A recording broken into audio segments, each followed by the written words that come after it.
Every family needs a loser. Glad you're here to make us shine. They laughed. I stood there, holding the sauce, realizing I was never part of the joke, just the target. My daughter, barely holding it together, nearly choked on her drink from laughing. Dad's like a wet paper towel, she added, like it was the funniest thing she'd ever said. Then my wife leaned back in her seat with this smug little smile and delivered the finishing blow. Honestly, he's more like a Roomba, quiet, easy to program, and only useful when there's a mess. The room erupted. Tears of laughter, people pounding the table, the whole bit.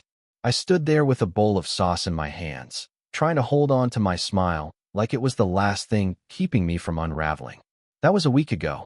Yesterday, my wife and her mother came to my door, tears streaming down their faces, begging me to talk. But before we get to that, you need to understand what led to it. Last Saturday night was the moment it all hit me. 15 years of being the family joke. 15 years of making meals no one asked for, but everyone expected. See, cooking's always been my thing. While everyone else relaxes and scrolls through their phones, I'm in the kitchen, planning out every dish like it's a mission. Last weekend, it was Trevor's 45th. I spent 3 days prepping, homemade pasta, a slow-roasted prime rib that cost more than all my streaming services combined, and a chocolate lava cake that would make a pastry chef cry. 14 people crammed around our table, shoveling in food I'd slaved over since Thursday.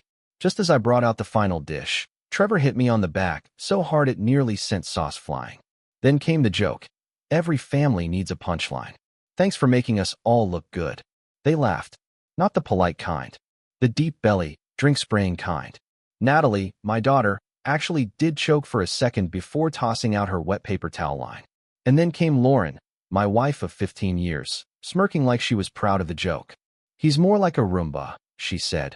Quiet, programmable, and only useful when there's a mess. That's when it hit me. My mother-in-law was wiping tears from her eyes. My nephew was banging the table in hysterics. And I just stood there like some background character in my own life. Here's the thing about being the punchline. You start to think maybe that's just your role. You start believing it's normal. Just harmless teasing. Just the way families show love. But that night something snapped. Maybe it was watching my daughter join in. Or the way Lauren didn't even glance at me to check if I was okay. Or maybe I'd finally just had enough. I pushed through dessert, smiling like nothing was wrong, accepting their compliments sandwiched between more jabs about me being a glorified kitchen robot. Then I did the dishes while they all gathered in the living room to party. Later that night, I couldn't sleep. I lay next to Lauren, who was already snoring, and scrolled through years of family photos. Holiday spreads I spent days preparing. Birthday dinners with custom menus. Anniversary meals I recreated from special nights out. In every picture, there I was, grinning like a fool. Like a dog hoping for a pat on the head. I've never been the confrontational type. Lauren always took the lead when it came to any tough conversations. But around 3 in the morning, something changed. I decided I was done. Sunday morning, I got up as usual. Made the coffee. Waited for Lauren to drift into the kitchen, groggy and reaching for her mug. I told her I was heading to the store. She barely looked up from her phone. Instead of the store, I drove straight to the bank. Pulled exactly half of our money from both accounts. Not a cent more. I wasn't trying to be vindictive. Just wanted to make a point. Then I headed to my sister Megan's place across town.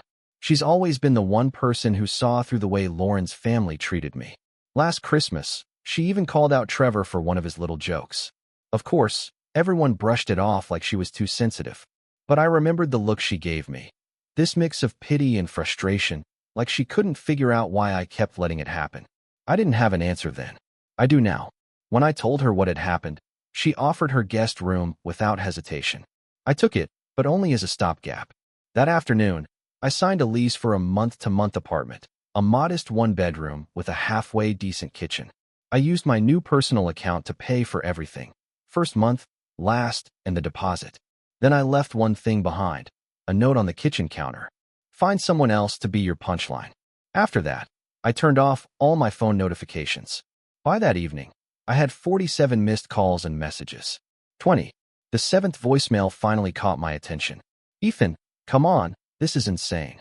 Whatever's going on, we can fix this, as a family. She kept going. Lauren's falling apart. Natalie's confused. She can't understand why her dad would just leave like that. Please, call me back. Leave them? After 15 years of being the unpaid cook, maid, and go-to emotional dartboard, that's a real twist. Instead of picking up the phone, I spent my evening gathering receipts, not the kind you find in a wallet, but the kind that tell the story people try to forget. I pulled screenshots of texts where Lauren tore me down, photos from family gatherings where I wasn't even in the frame, despite doing all the planning and cooking to make them happen. I added notes from solo therapy sessions where I tried to untangle why I always felt like an outsider in my own home. By Wednesday morning, I had the whole thing bundled up in an email. I sent it to Elaine, Trevor, and a few other key players from that dinner. The subject line read, "Why I Left, a 15-year overview." No one responded for hours. Not even a peep. Then suddenly, my phone was lighting up like a Christmas tree. "Trevor, dude, it was just a joke. You're being too sensitive." "Elaine, I didn't know you felt this way. We should talk." "Lauren, I can't believe you aired our private business like this. It's humiliating." Notice what's missing in all that? Yeah, an actual apology. By Thursday, it must have clicked for Lauren that I wasn't crawling back with my tail tucked.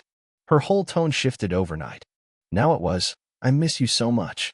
I didn't realize how much you really did around here." Then she hit me with this. "Natalie and I had cereal for dinner.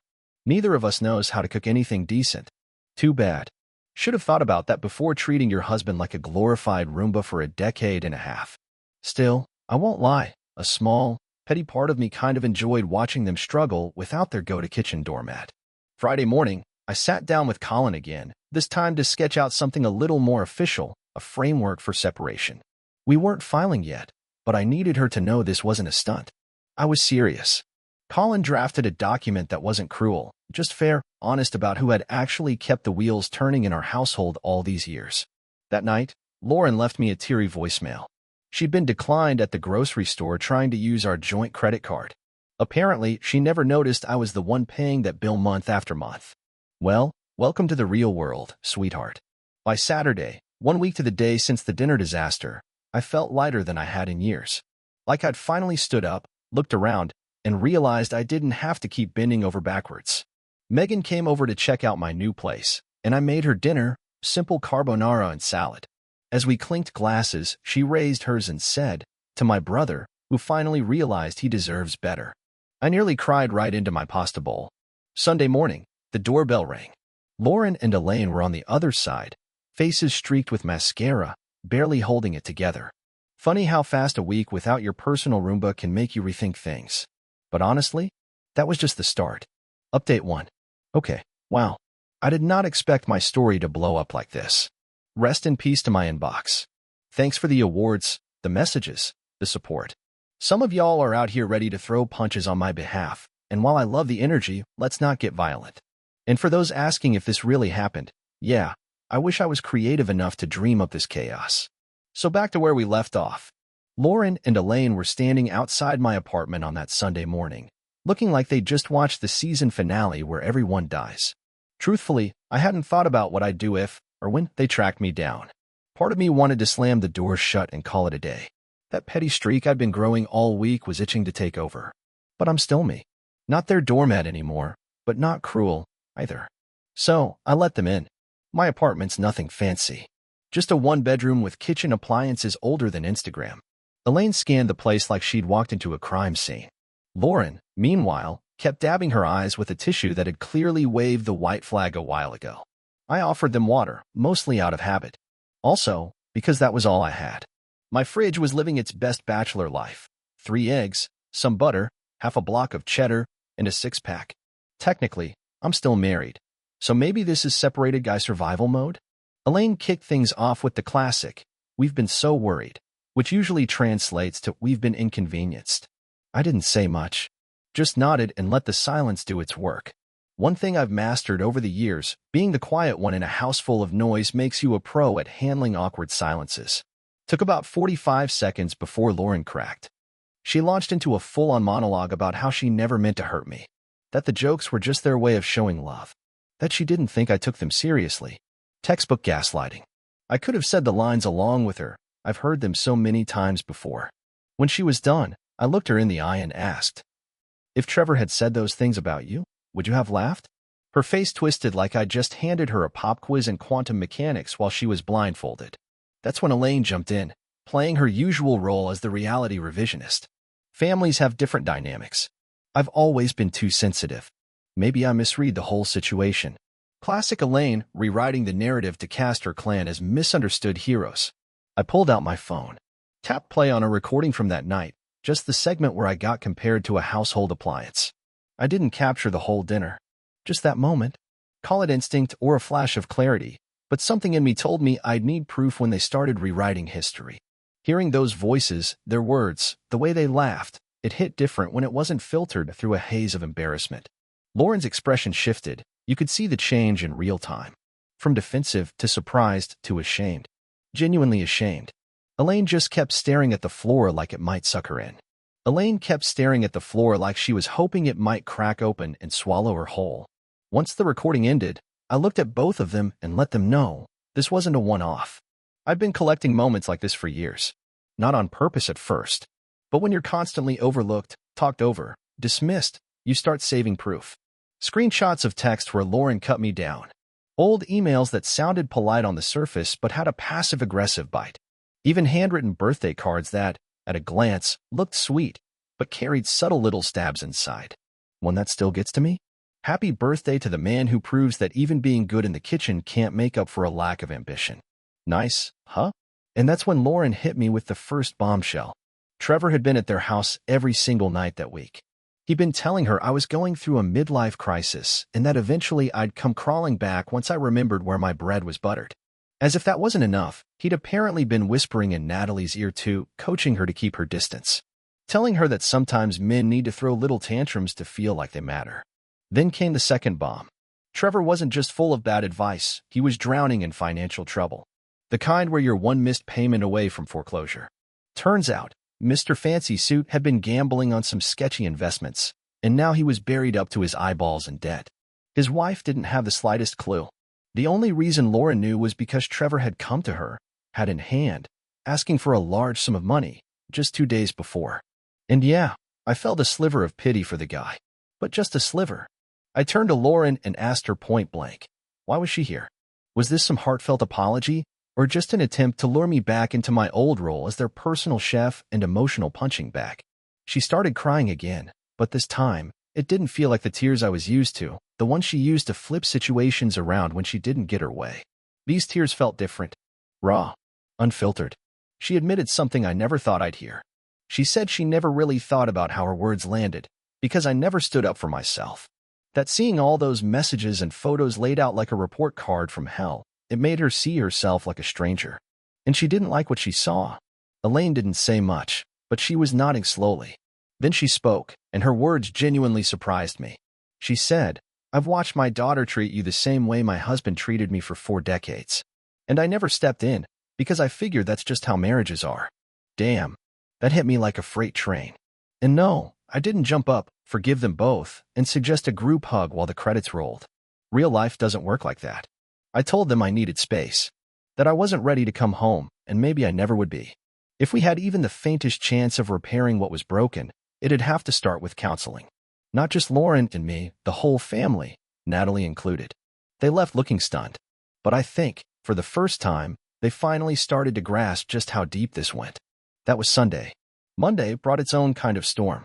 I was at work, heating up a sad excuse for lunch, one of those frozen meals that always taste vaguely of cardboard, when Trevor strolled into the break room like a ghost that had dressed in yesterday's laundry.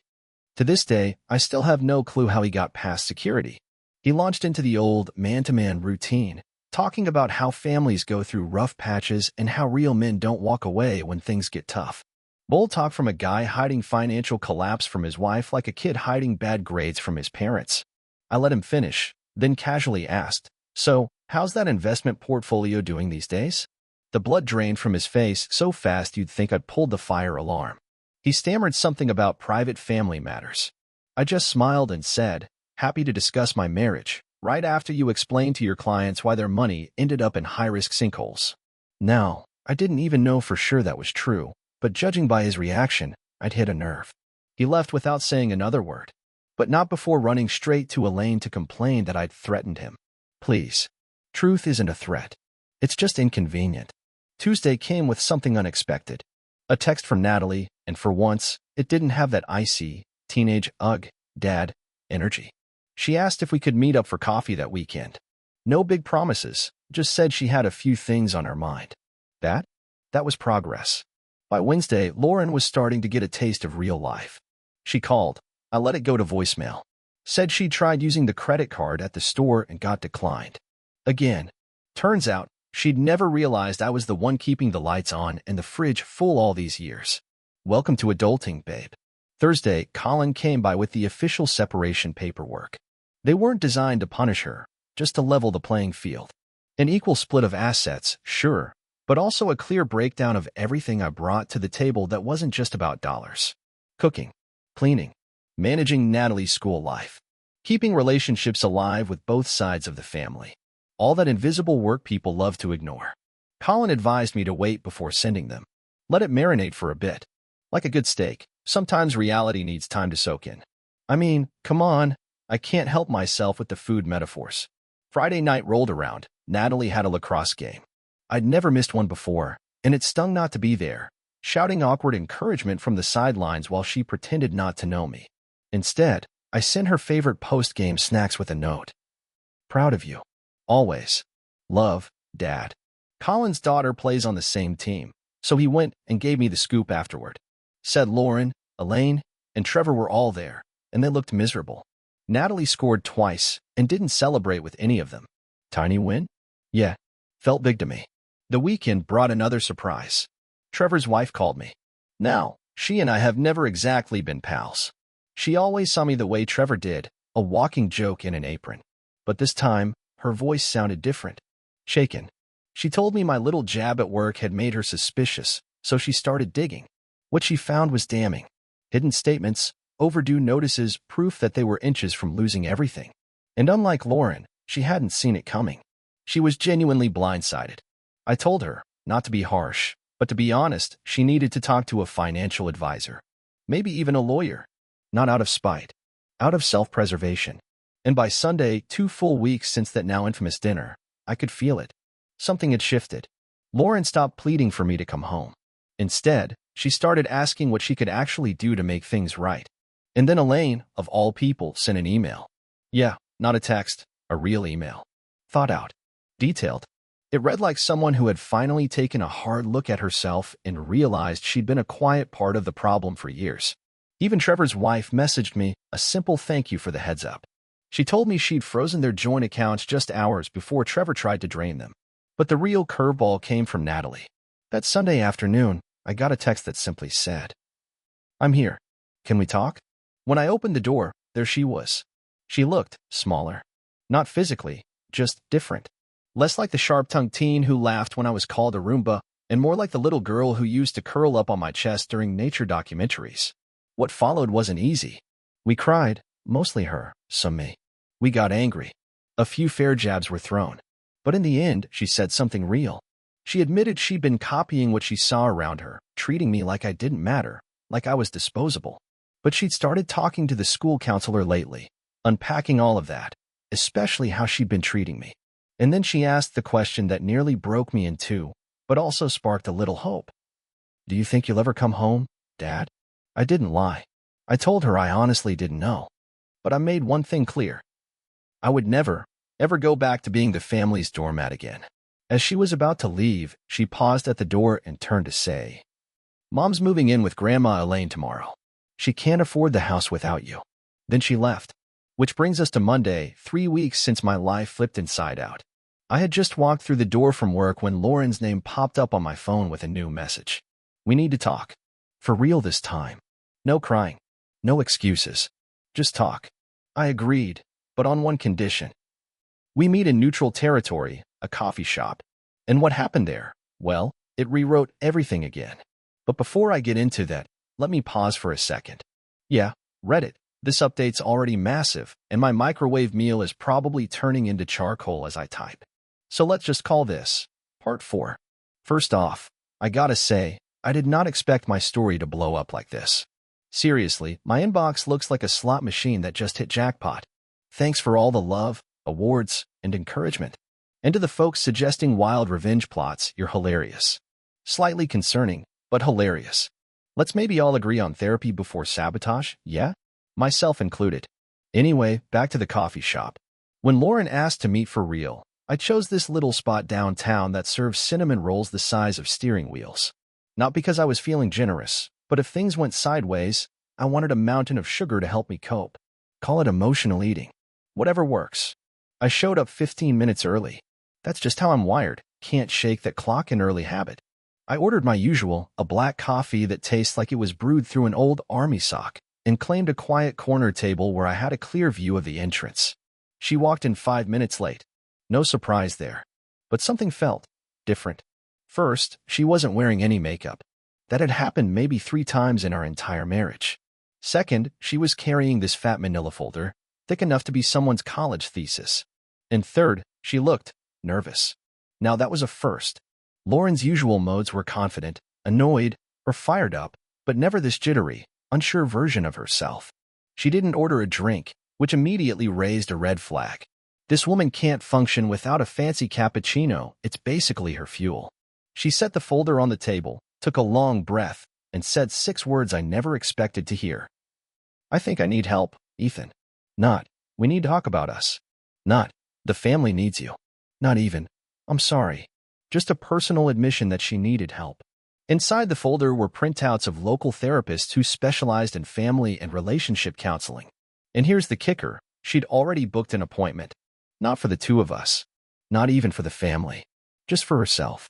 She told me she'd spent the past week really thinking about our marriage, about how she treated me, about the kind of model she'd been for Natalie. Then came the gut punch. She admitted that deep down, she'd resented me for being happy. My contentment with the small things made her feel like she was falling short. So, to feel better about herself, she started pushing me down, bit by bit. Not because I deserved it, but because it gave her a sense of control. She didn't excuse it. She just said it finally hit her, around 3 a.m., lying awake on Elaine's ancient pull-out couch, which apparently smells like mothballs and depression. I asked her, why now? After 15 years of me being your emotional punching bag, why the sudden clarity? Her answer was brutally honest. Because you finally stood up for yourself. And it scared the hell out of me. She told me she never thought I'd actually leave. In her mind, I was the steady one, the constant, the guy who would take every blow and keep showing up. But when I walked out, it shattered that image completely. There was a lot more said. We sat there for 2 solid hours. But it all boiled down to this. Lauren wanted to change. She wanted to do the work. She wanted us to have another shot, if I was still willing. But she said she'd understand if I wasn't. I told her I appreciated the effort. Therapy was a great first step, but I wasn't ready to come back. Not yet. I needed to see the change, not just hear promises. She nodded, then slid the folder across the table. Inside, behind the therapist lists, was another set of papers, ones I recognized instantly. The separation agreement. The one Colin helped me draft. And every single page she'd signed. On the last page, she'd written a little note in her handwriting. I hope we never need this, but I understand why you do. That was Monday. Then came Tuesday and yet another twist. Trevor texted me. We need to talk. My office. 2 p.m. My gut reaction was to tell him to stick it, but curiosity got the better of me. I agreed. On my terms. We'd meet at the same coffee shop near my work. No way I was stepping into his turf. He walked in looking like life had chewed him up and spit him out. The flashy watch? Gone. Designer clothes? Replaced with a wrinkled button-down that had a coffee stain on the cuff. And this time, he didn't waste any time. He told me flat out, his entire financial world was falling apart. 3 of his clients had already pulled out after hearing whispers about shady investing. Now, just to set the record straight, I never spread any rumors about Trevor. People talk, especially when there's money involved. His wife had already frozen their joint accounts and was staying at her sister's place. And Elaine? She'd finally drawn a line in the sand. She told him, and I quote, it was about time he faced the music for once in his life. I almost spit out my coffee when I heard that one. Trevor didn't exactly apologize for how he'd treated me over the years. No big moment of regret or heartfelt remorse. But he did admit something that caught me off guard. He'd been jealous of my relationship with Lauren. Not in any creepy or inappropriate way, just that we had something solid, something real. Meanwhile, his marriage had always been about appearances, the cars, the parties, the status. Then, as if that wasn't ironic enough, he asked me for a favor. He wanted me to talk to his wife. to tell her he was serious about changing. Honestly, I had to bite the inside of my cheek to stop from laughing. The family joke was now being asked to play therapist, and the absurdity of that felt almost better than the cinnamon roll I'd stress ate the day before. I told him I'd consider it if he agreed to two things. First, he had to publicly apologize for that crack he made at the dinner. Second, he needed to clean up his financial disaster and come clean to his wife, all of it. He agreed faster than I expected. So fast, I almost felt bad for him.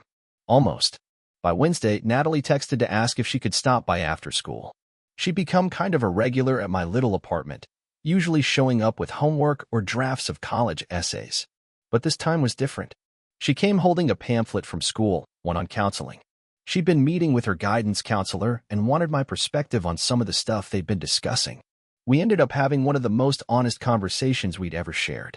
About how families function or fail to. How kids absorb the way adults treat each other and assume that's just how life works.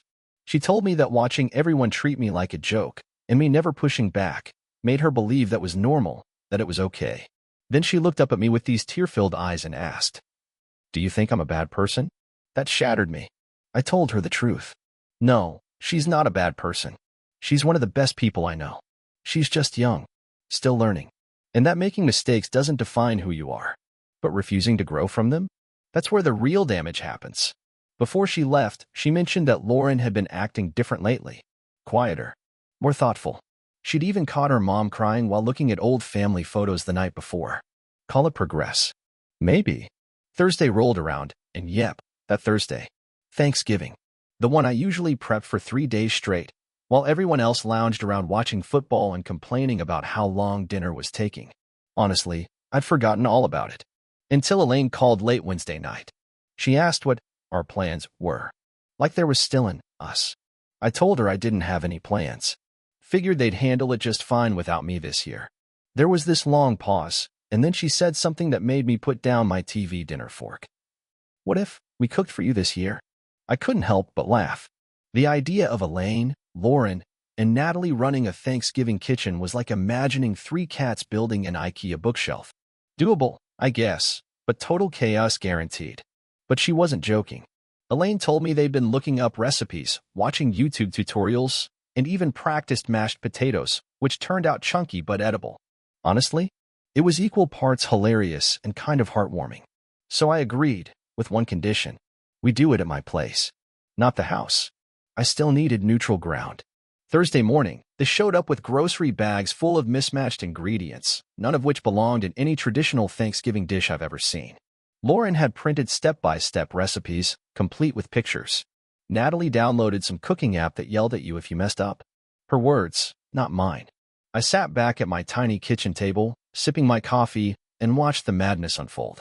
Elaine kept asking where things were, forgetting I'd only been there 3 weeks and barely had more than a skillet and 2 spoons. Lauren nearly set off the smoke alarm, twice. Natalie, to my surprise and slight concern, turned out to be pretty solid with a knife. I chimed in only when asked, which, surprisingly, was pretty often. By 3 o'clock, somehow, they'd pulled together a meal that was actually edible. The turkey was dry on the outside and borderline raw near the bone. The stuffing was oddly sweet, because Natalie thought tablespoon meant teacup.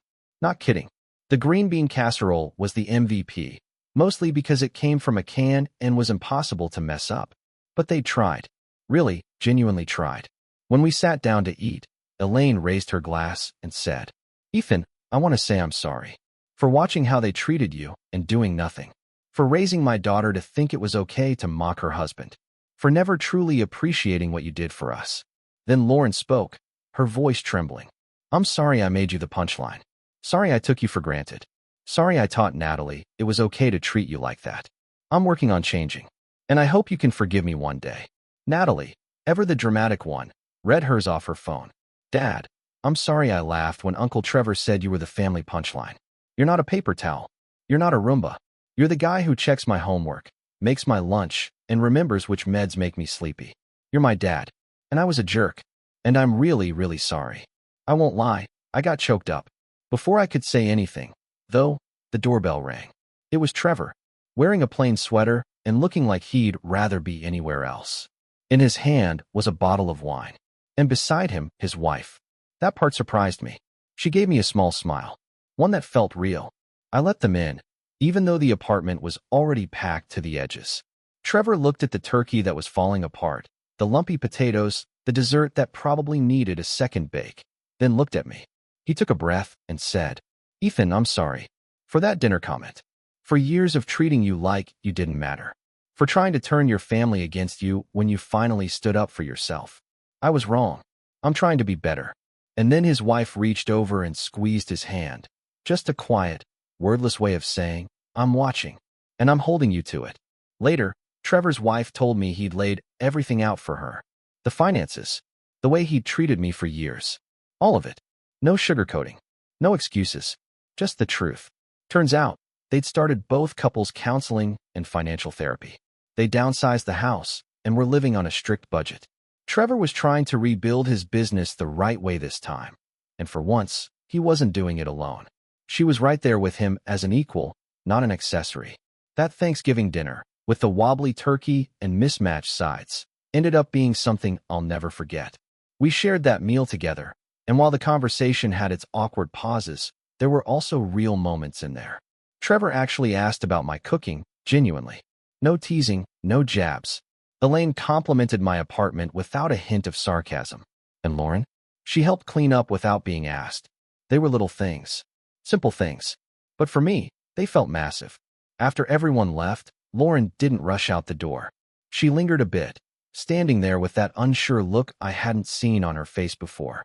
She asked me, "Does any of this change how you feel? Do you think maybe you're ready to come home?" I didn't give her false hope. I told her exactly where I was at, that I saw the effort, and I appreciated it. But rebuilding trust? That's a slow road.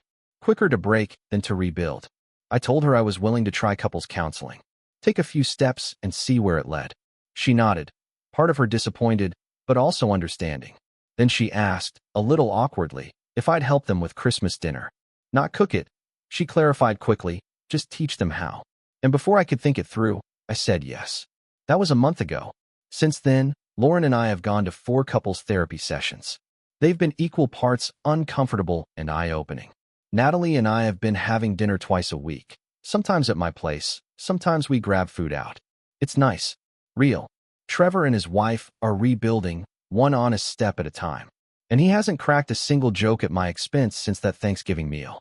Last weekend, I went back to the house to grab a few more of my things. And it felt different. The living room had been rearranged. Some of the old art was gone, replaced with framed photos I'd taken. The kitchen was tidier than I remembered. On the fridge was a handwritten meal plan from Natalie, with links to YouTube tutorials scrawled beside it. Lauren asked if I wanted to stay for dinner. She'd made lasagna from my old recipe.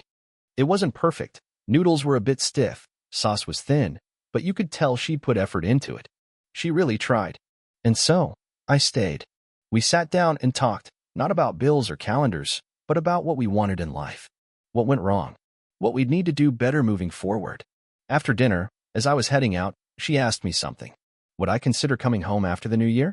Not as the house cook. Not as the emotional punching bag. But as her partner. Natalie's dad. An equal. I told her I'd think about it. And I meant it. Honestly, yesterday was Christmas. I spent the morning with my sister Megan, then made my way to Elaine's house for dinner.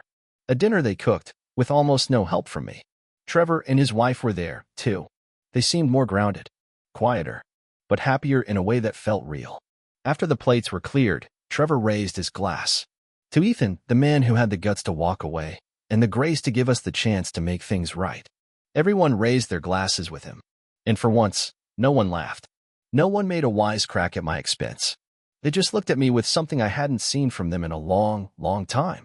Respect. As for what comes next, I don't know. Maybe I'll move back in. Maybe I'll keep my own space a while longer. Maybe Lauren and I make it work, or maybe we don't. Maybe Trevor stays humble or slides back into old habits. But here's what I do know for sure. I'm not the family punchline anymore. And that, more than any revenge plan, more than any grand gesture, that feels like the win I never knew I needed.